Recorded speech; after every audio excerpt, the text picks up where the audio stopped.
But how chaotic was it really? And was it enough to disrupt the inaugural festivities? Pat Taney has been with the crowds all day. He's live right outside the National Mall. Pat, what's happening right now?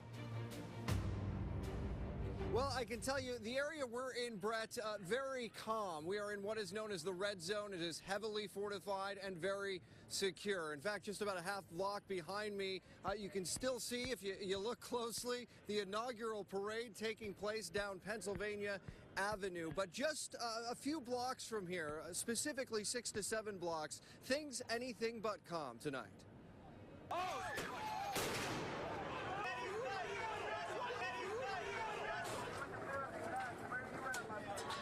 Demonstrators in the northwest portion of D.C. clashing with police. Several windows of businesses smashed out. Fires set on the street. A limousine set on fire tonight. Police using tear gas to settle things, but police teams, some 3,200 officers from outside of the district who are here this evening, and 5,000 National Guard members still on high alert, worried more violent demonstrations are still to come. You're going to hear from some of those demonstrators and Trump supporters new at 6. But right now, I want to introduce you to the kids with the orange hats. Not just any kids, but local kids here to witness all the city had to offer today.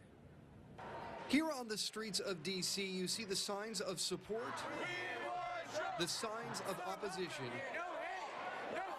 But standing out in this sea of red, white, and blue, these kids with the orange hats. Jack Camilla is one of them. It's definitely a whole new experience that I have never could have imagined. It's crazy, but I am enjoying it. He and his classmates all from Newark Middle School, Wayne County, standing out not just for those hats. You see, amidst the noise, they are silent. None of them here to voice their opinions, take part in any support rally or protest. They are just here to witness, to learn. It's great. We're having a great time. Kids are excited. I'm excited. So far, it's been a great trip. Newark Middle School teacher Scott Briggs. And what are you hoping the kids take home from all of this? Well, some experience. I mean, they saw some protesting. They saw some different things. And, you know, it's something they're not going to learn in school today.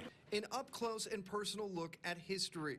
The kids with the orange hats heading back home with an experience of a lifetime. It's been eye-opening for them and for me as well. Great group of kids. They're really well behaved, and we're proud of them. What an experience for 13 and 14-year-olds. All of it real politics in action, real pomp and circumstance, and real raw emotion. Emotion that continues to run high here on the streets of D.C. this evening. More on those riots in a portion of the city and those protesters coming up. All new at 6. For now, we are live in D.C. Pat Taney, News 10 NBC. We start with a look at what you did not see if you watch the inauguration at home, the crowds and the protesters in Washington. Pat Taney is live there. And Pat, how is it looking now? Looking pretty good where we are right now, Brett, about a half block away from that inaugural parade, which, by the way, is still going on. That was supposed to wrap up at 5 o'clock, but those marching bands still making their way down Pennsylvania Avenue. Still a lot of tensions here in the city, hours after the swearing in of President Donald Trump. Today has been loud. Streets filled with Trump supporters. There were protesters clashing with police, windows smashed, tear gas used. There were several arrests. Alpacas, yes, really, and this too. USA! But believe it or not, this was not a typical day in D.C. A lot of disappointed Trump fans, though, like Jamal Segatal, originally from Batavia, who did not make it onto the National Mall to see the inauguration. What happened?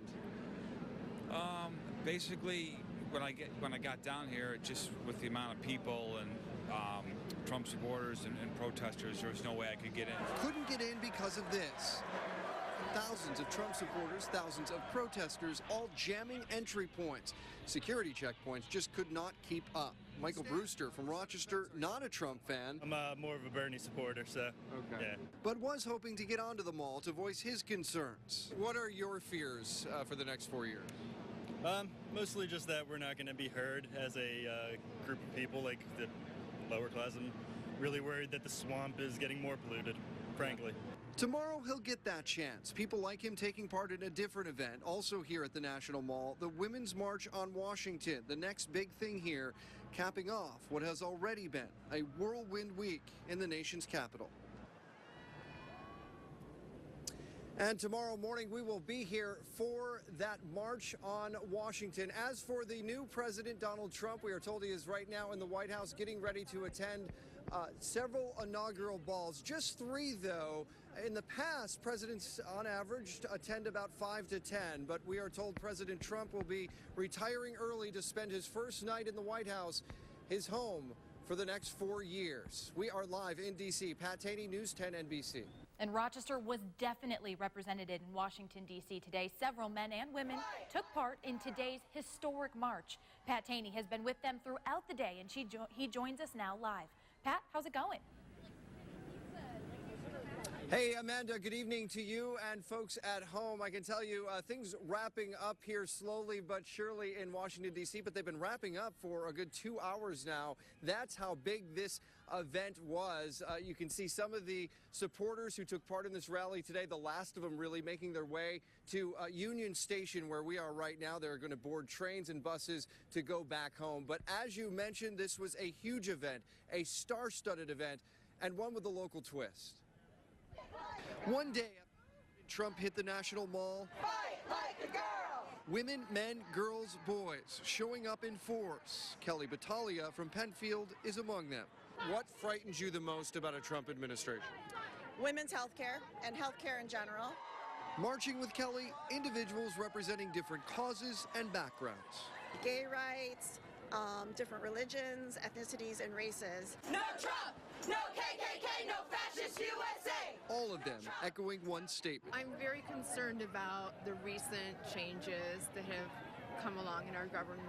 I do not feel represented by our new government. U.S. Congressman Paul Tonko, a New York Democrat. I was at the inauguration yesterday. Confident it will. Today's massive crowds, he says, cannot be ignored.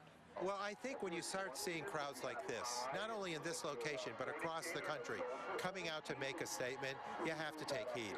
So how about Trump supporters? Their thoughts on the march? I didn't see any here today, but I asked several about it yesterday, including veteran Jay Smith. It's great. Everybody's speaking their mind. We love that. That's why I serve. It's a democracy, so we're here with our freedom of speech to say, President Trump, listen, because we're not going to tolerate it. So strong words for the new president, Donald Trump, here in Washington, D.C. today. The question, will this momentum continue? The spirit we saw here today, the organization, supporters I talked with today, those who were taking part in this rally say, indeed it will. This is just the beginning, they say. They are ready to fight for the next 4 years. We are live in Washington, D.C. tonight. Pat Taney, News 10 NBC.